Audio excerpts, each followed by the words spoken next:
welcome back to Coffee with the Quinna. Thank you for joining us this morning. I would like to ask you to please go make yourself a nice cup of warm coffee or tea, or even get a glass of water and join us as we have an amazing session planned with amazing revelations that God has unfolded unto us.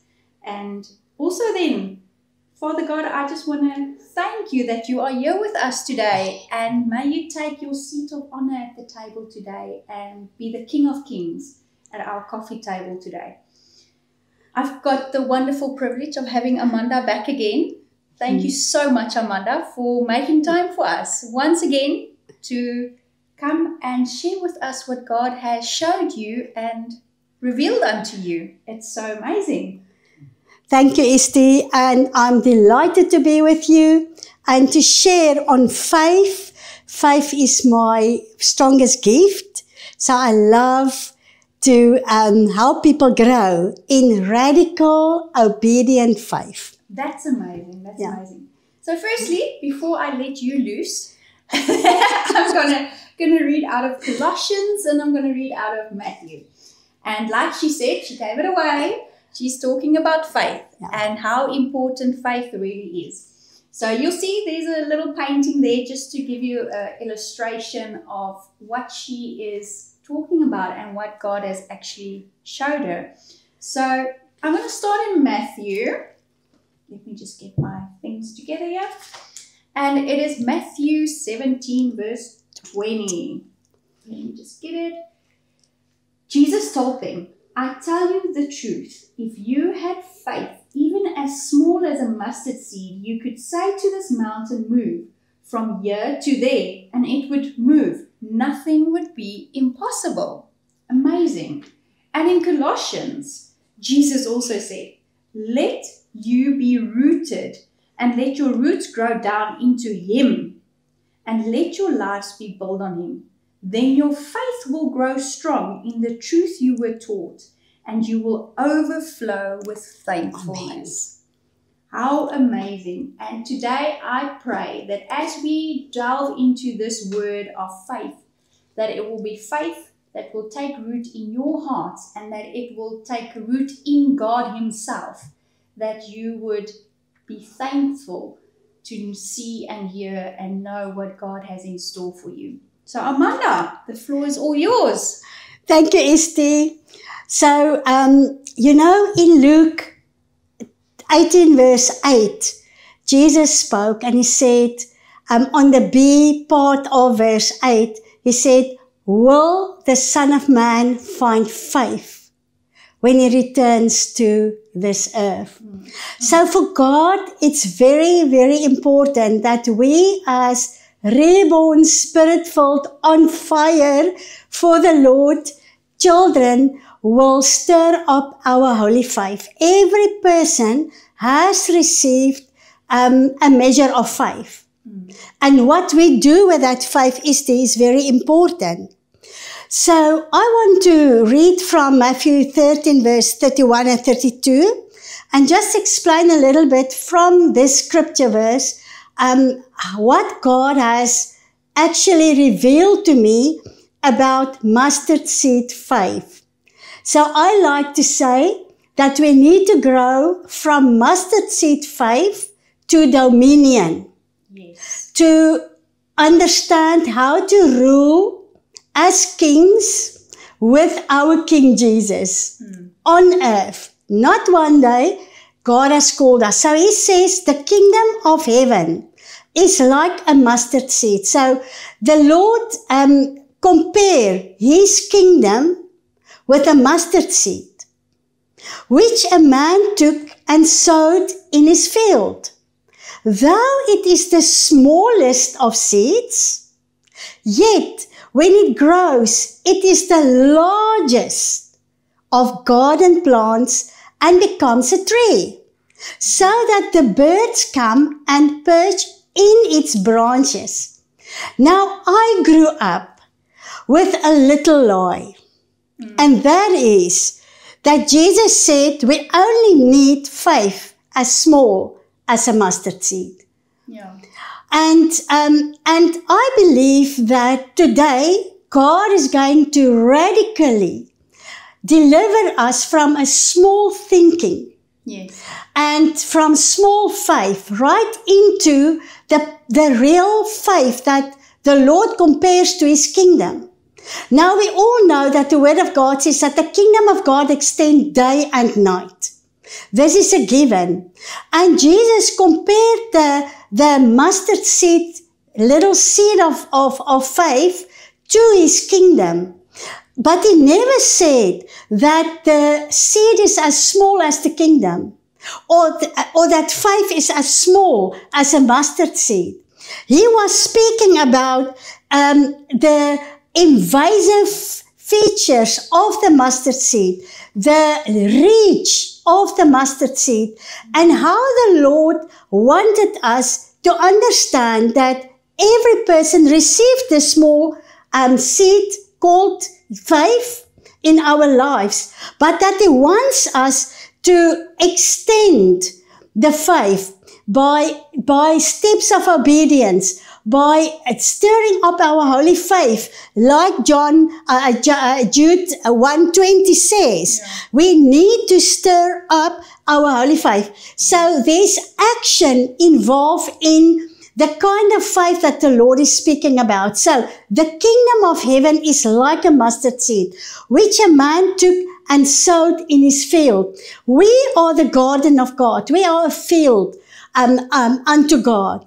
And he has already sown that small seed. And then the word says, it is the smallest of seed, but that it grows and becomes the largest in the garden. And for us to really do the kingdom work that God has called us to do, he said, as the Father has sent me, I sent you. He prayed this. He also in John 17, that Father, as you have sent me, I'm sending you. And in John 20:21, the Lord said, peace unto you. When he came to the disciples that were so fearful behind four walls and hiding away from the Roman soldiers, afraid that they will also die, the first thing that Jesus said to them is peace unto you. Yeah. As the Father has sent me, I sent you. And to see the little lie that came in with the size of the mustard seed, and then calling or saying that we only need faith as small as a mustard seed. Mustard seed is a very interesting kind of seed, and I'm actually growing mustard a lot because one of the beautiful benefits of mustard is when you plant mustard seed, it kills certain worms that eat, for example, potatoes. When you plant potatoes, and mustard can purify the soil. Wow. So it can prepare the soil for a very good harvest. So when the Lord spoke about the mustard, he was speaking about the characteristics of the plant, not so much the size of the seed, but how the seed can spread out. When you plant it, sometimes people say it's difficult to contain the mustard seed because it grows so big. And I see it where we do the gardens, how it works.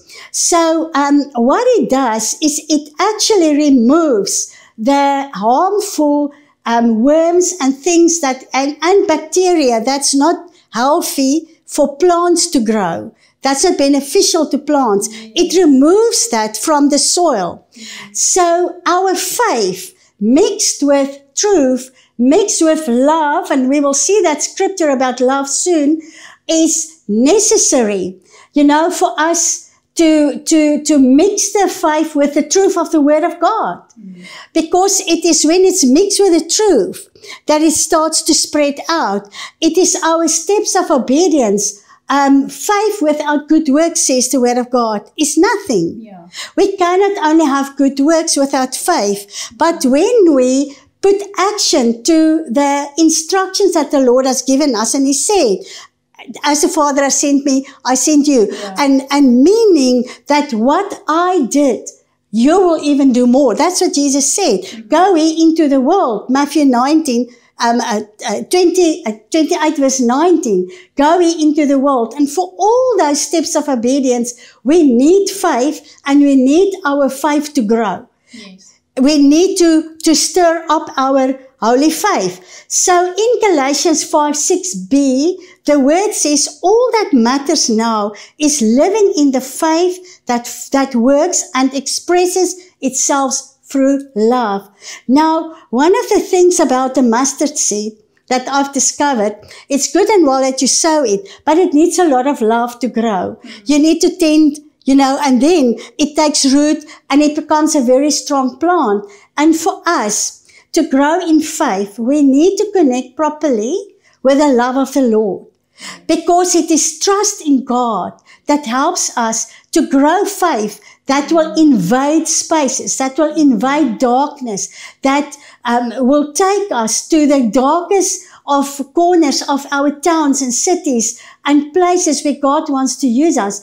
It is faith that we need to bring the kingdom of God right into areas that are so dominated by darkness. And we need to understand that the emphasis that Jesus have placed in the parable of the mustard seed is not the size, friends. Yes.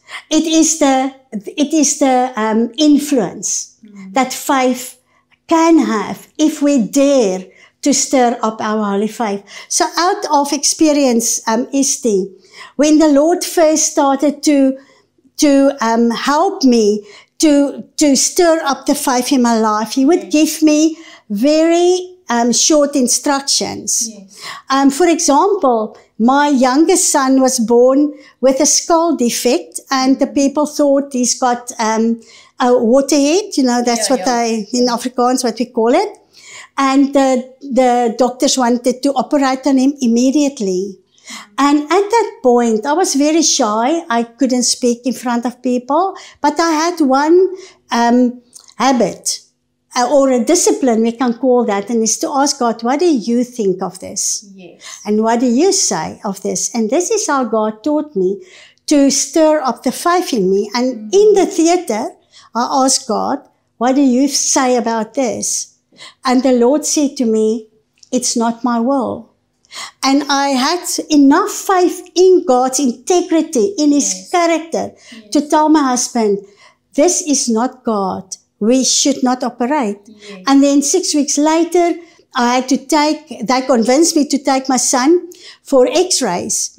And this is all got to do with help me to stir up my faith. Yes. So the radiographist, she laid out, the little baby. He was very small on the table. She came, she put the cassette in up there and turned around and walked away. And I stood about 3 steps away from the bed with my lead apron. And the Holy Spirit said to me, grab your child. And I jumped, because at that point, I knew the voice of God.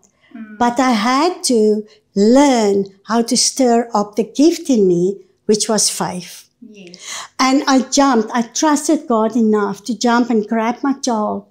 And she looked around, over her shoulder, actually. She looked back and she saw what I was doing.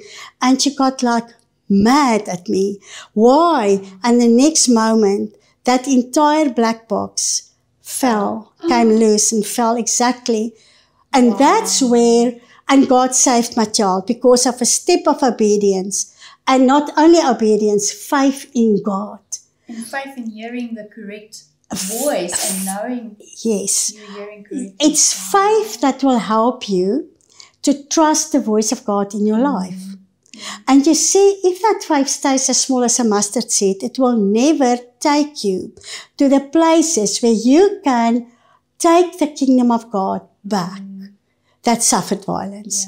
It is faith that will take you to the places where you can save the prostitute girl that's been sold by a mom, her body. It's faith that will take you to a place where you can trust God for multiplication of the little finances you have to do the kingdom work that God has called you to do. And I had to learn this, Yeah. that the nature of faith is not that it's small, but that it is invasive, that it can take ground for God in His kingdom, Esti. So that's why in Matthew, he compares mustard seed faith with the kingdom of heaven. And I've ministered to many people that struggle with their faith Yes. because they believe faith must stay as small as a mustard seed. So we need to stir it up. We need, as the word says in Jude 1, stir up your holy faith. And how? By praying in the Spirit, by really spending time in the presence of God. As the word says, in Galatians 5:6, it says we need to mix faith and love. Yeah. You establish it through your love for God, to make Him your everything, and then to love your neighbor as yourself. You will also never step out and do work that can invade the kingdom of darkness if you do not love your neighbor, if you do not care, because everything will go all about yourself. Yeah, and God said love is the biggest of them all. Love is the biggest of them all. But faith, without faith, we cannot please God. Yeah. So, and His desire is to find faith on the earth. So, I would like to, from my notes, just read you something about faith. And that is the Greek meaning of faith. Okay. So, the mustard plant stretches strength. When we do not have faith like a mustard seed, it's easy to believe lies. But when we allow this little mustard seed to expand, it will remove that little lies from your life. Yes. It will even remove deception, things that you started to believe, that hinders and that limits you as a kingdom agent. We are called to be ambassadors of the kingdom on earth. Yes. So, understanding this thing in the right way. So, in the Greek, the word for faith is pistis, meaning trust, confidence, conviction based on hearing. So, and it's from the root word that means to persuade or trust born, or a trust born of hearing. So faith comes by hearing. So that's what pistis means, trust born from hearing the word of God. So without us being in the word of God, knowing the truth, we cannot stir up our holy faith. It's not possible. So pistis is more than belief. It is divine persuasion. True faith is not self-generated, but it is a response to the revelation we receive from the Word of God. Yes. So without revelation knowledge, we cannot stir up our faith. Yeah. You see, when the Lord asked me to build in Malawi, I had no finances. I had no finances to give. All I had to give was faith. Yeah. And God said to me, Amanda, I am the God of multiplication. Yeah. Go with your 2 fishes and your 5 loaves. And I, using your faith, using your love for children, using your love to see the kingdom of God come in the most impossible places, mixed with that, I am the God that will multiply. Yeah. And I have seen this truth of walking in a revelation that God will never forsake you. God will never send you on an assignment without provision. Yes. But it started with stirring up the holy faith in me by little steps of obedience. In my own town, building, in my own town, caring for children, in my own town, reaching out, because it was easy to take a little bit from our small business here and a little bit there. Yes. But God will take you to a place where you have to walk on water. Yes. And this is where the mustard seed's faith becomes invasive, where it starts to spread out, and where you will see that God can use you to cover an entire a territorial area, like I've seen many times in my life, where God used your faith to do the supernatural. Yes. And faith like a mustard seed, invasive. So here is the thing. Also, the kings that God has raised up to support your ministry or your cause or what He called you to do, you need that faith to activate the hearts that God has called before the laying of the foundation of the earth to partner with you. In your family, there might be a need today. Yes. And you need friends to partner with you. But if you are not stirring up your faith and you are insecure, not sure of what God has said, told you to do, people will not believe in the cause. That's true. They cannot be activated. Your faith activates kingdom provision. Yes. Your faith activates the, we are called to be atmosphere changers and to shift atmospheres in homes, in communities that makes people suffer. Yes. So this is what faith is doing. Faith is not passive. It is not passive belief. It is not a chant. It is an active act. And to act out the word of God. It is really a restful confidence in the character of God. And that He wants to answer our prayers. He wants to empower us to do what we have to do. Yeah, and then also combined with that, to enter the rest of God. The word of God says, without trusting God, it's impossible to enter the rest. Yes. Now you cannot trust God without faith in God. Yes. It's not possible. Yes. And that is what Hebrews 11 is all about, where the word speaks of all the 5 heroes and how Abraham and Barak and all the people, through the faith in God, they did the miraculous.